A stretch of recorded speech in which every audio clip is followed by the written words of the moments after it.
Sejam bem-vindos ao Bit by Bit, onde a gente revisa as notícias mais importantes do dia para os mercados. Hoje vamos começar falando do Ministério da Agricultura, que determina a suspensão da produção de carne bovina para a China. O Ministério da Agricultura, Pecuária e Abastecimento determinou por meio de um ofício circular que frigoríficos habilitados a exportar carne bovina para a China suspendam quaisquer novas produções para aquele país. A medida foi tomada quando a paralisação das exportações brasileiras de carne à China completou 45 dias. O governo decidiu suspender as produções devido à demora das autoridades chinesas em autorizar a retomada das compras da carne bovina brasileira, interrompidas em 4 de setembro em consequência da ocorrência de 2 casos atípicos do mal da vaca louca. Ainda no cenário Brasil, o ministro da Cidadania anuncia Auxílio Brasil a partir de novembro. O ministro João Roma confirmou nesta quarta-feira que o Auxílio Brasil começa a ser pago no mês de novembro e terá valor mínimo de R$ 400. Abre aspas, não estamos aventando que o pagamento se dará sob crédito extraordinário, disse o ministro, sem detalhar a fonte dos recursos para o novo programa social que substitui o Bolsa Família. O ministro disse ainda que o programa não é eleitoreiro e viva emancipar o cidadão. Sobre isso aqui eu queria dizer,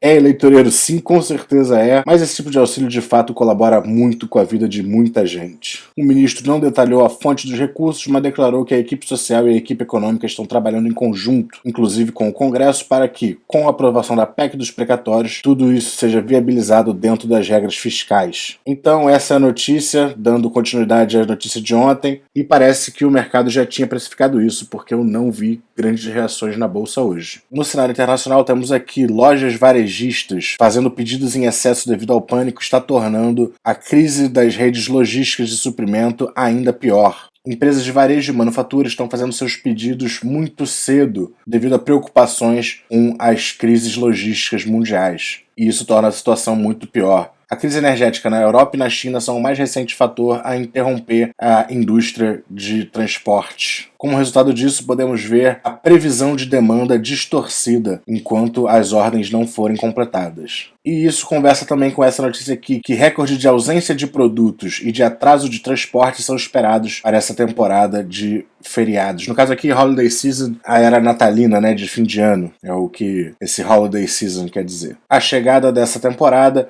provavelmente vai exacerbar os problemas da rede de abastecimento global, enquanto compradores vão para lojas e sites para tentar garantir presentes para os seus amados. Especialistas já avisam os compradores a esperarem o recorde de lojas sem abastecimento, sem produtos para vender. Agora vamos passar aqui para a Evergrande, que emite pedido para que a ação volte a ser negociada em Hong Kong. A Evergrande pediu para a Bolsa de Hong Kong que a sua ação volte a ser negociada a partir de amanhã, 21 de outubro. Lembrando que também por requisição da incorporadora chinesa, os papéis deixaram de ser negociados em Hong Kong no último dia 4. A Evergrande ainda informou que uma possível aquisição de sua unidade de gestão de propriedades, a Evergrande Property Services, não ocorreu. Passando para o nosso cenário corporativo, Embraer e Air Montenegro anunciam um acordo para o programa Pool. A Embraer assinou a assinatura de um acordo de longo prazo para o Pool Program, com o objetivo de fornecer uma ampla gama de componentes reparáveis à frota dos 2 jatos E-195 da companhia aérea. Atualmente, o programa atende mais de 50 companhias aéreas em todo o mundo. Os valores de contratos não foram informados. Os resultados serão uma economia nos custos de reparo e estoque, redução no espaço necessário para armazenamento e eliminação de recursos necessários para o gerenciamento de reparos. Enquanto isso, a Positivo Tecnologia, Posi 3, é a única empresa habilitada para a licitação de urnas eletrônicas, que visa fornecimento de até 176 mil novas urnas eletrônicas para as eleições de 2022. A Posi 3 anunciou na terça-feira, dia 19, que foi confirmada pelo TSE como a única empresa habilitada a participar da licitação. Segundo a companhia, o processo ainda tem mais 2 etapas, incluindo de apresentação de preços dos equipamentos e de mais produtos e serviços vinculados. A companhia precisará passar e cumprir todas as regras estipuladas no edital para evitar desclassificação, e o resultado será declarado somente após o cumprimento de todos os requisitos. Agora vamos falar de Vale. Produção do minério de ferro sobe 18,1% no terceiro trimestre de 2021. A produção do minério de ferro da Vale totalizou 89,4 milhões de toneladas no terceiro trimestre desse ano, que equivale a um salto de 18,1% na comparação trimestral e de 0,8% na anual. Segundo a Vale, o resultado foi impulsionado por melhora sazonal das condições climáticas no sistema norte, aumento da produção de Vargem Grande, melhor desempenho de Itabira, maior compra de terceiros e fábrica atingindo sua capacidade total após retomada do processo de beneficiamento no segundo trimestre de 2021. Somados, os finos de minério e Pelotas atingiram 75,9 milhões de toneladas de vendas no terceiro trimestre. Já a produção do manganês chegou a 108 mil toneladas entre julho e setembro, enquanto o mesmo período de 2020 somava 109 mil toneladas. A produção de carvão passou de 1,4 milhão de toneladas ao fim de setembro de 2020 para 2,4 milhões de toneladas no terceiro trimestre desse ano, um salto de 78,1%. Níquel caiu 21% na comparação ano a ano, somou 30,2 mil toneladas durante julho e setembro desse ano. E com os números divulgados, o mercado hoje não reagiu muito bem não, hein? Mas passando para falar do Grupo Carrefour, que soma 20,8 bilhões em vendas no terceiro trimestre, uma alta de 7,7% ante o mesmo trimestre do ano passado. O resultado se deve ao crescimento de 14,3% nas vendas do Atacadão, que chegou a 15,5 bilhões no período. Já as vendas totais do Carrefour Varejo alcançam 5,3 bilhões, uma queda de 8%.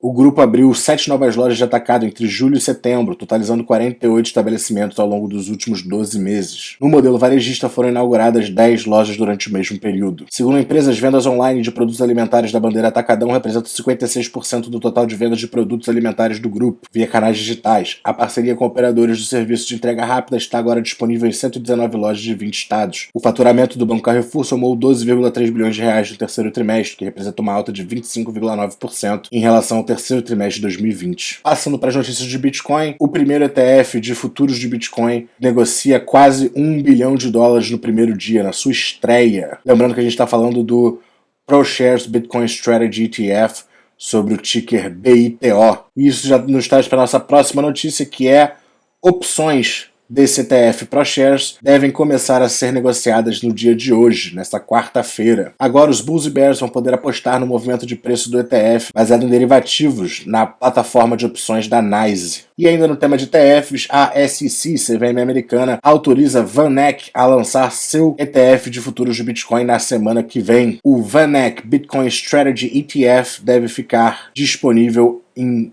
23 de outubro. A SEC ainda é esperada a aprovar outros 4 ETFs de futuros de Bitcoin nas próximas semanas. Os da Invesco, Valkyrie, Galaxy e Advisor Shares. Agora eu trouxe aqui rapidinho alguns resultados. Primeiro da IBM, 3 últimos meses terminados em setembro de 2021, uma receita um pouquinho maior do que o mesmo período de 2020. Mesma coisa para os 9 meses terminados em setembro de 2021 comparados com 2020. Porém, olhando para esse trimestre atual contra o terceiro trimestre de 2020, o lucro bruto caiu um pouquinho. A margem bruta ficou em 46,4%, também uma queda, e o lucro líquido também apresentou uma queda ainda mais acentuada. No balanço patrimonial, a gente vê que o patrimônio líquido está crescendo, porém uma coisa que me chama a atenção logo é que os ativos circulantes são menores que os passivos circulantes.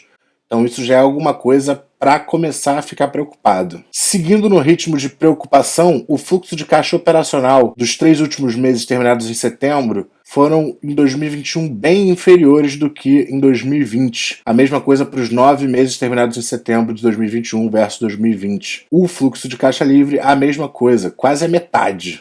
Passando agora para os resultados da Tesla, que teve receita e lucros recordes no terceiro trimestre. Apresentaram um lucro por ação de $1,86 versus os esperados $1,59 e uma receita de 13,76 bilhões versus o esperado de 13,63 bilhões. A margem bruta dos seus serviços de automóveis ficou em 30,5% e a margem bruta total ficou em 26,6%. Aqui a gente tem o gráfico das receitas da Tesla ao longo do tempo por trimestre. O azul claro é a receita dos carros, aqui de preto são serviços e aqui geração de energia e baterias. Outro dado que a Tesla já tinha reportado foi a de entrega de 241.300 veículos elétricos e da produção de 237.823 veículos no período terminado em setembro de 2021. Passando agora para o fechamento do Bovespa, temos aqui Banco Inter, B3, Localweb, Sul América e Santander nas maiores altas e GetNet, Melius, Pets, Soma, Eletrobras e Locamérica nas maiores baixas. Getnet realizando um pouco, que é nada mais natural depois de 2 dias de altas grandes. Melius segue apanhando mais um pouquinho. No mapa do S&P 500 a gente vê aqui que o lado de tecnologia não está tão forte assim. Hoje o que está vindo forte aqui na área de diagnósticos, saúde, um pouco de bancos, seguros, petróleo, gás, utilities vindo bem, os REITs vindo bem, telecomunicações vindo super bem, um dia bem verde para o S&P 500. E vamos ao fechamento do Ibovespa, que fechou subindo 0,1%. Quase nada, tentou subir, foi rejeitado na média móvel de 20 dias, tentou cair, fechou quase no que no 0 a 0. Índice de dividendos, enquanto isso, subindo 0,61%, índice de small caps caindo 0,45%. O nosso índice de fundos imobiliários está com uma quedinha de 0,06%. O S&P 500 subindo 0,37%, chegou a testar essa linha aqui, recuou um pouquinho, vamos ver como vai se comportar nos próximos dias. Como a gente viu no mapa, as techs não estavam indo tão bem, então é de se esperar que a Nasdaq esteja caindo hoje 0,14%. O índice dólar cai 0,2%, porém o dólar em reais segue subindo mais 0,23%,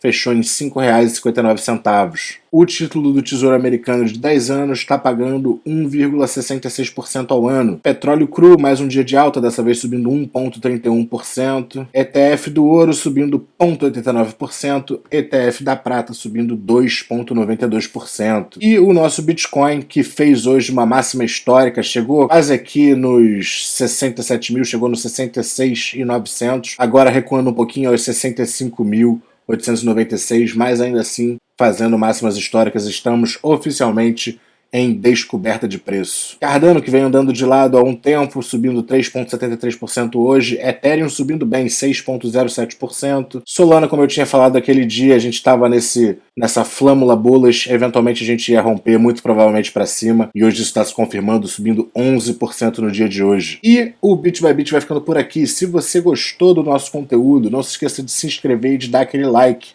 A gente se vê amanhã.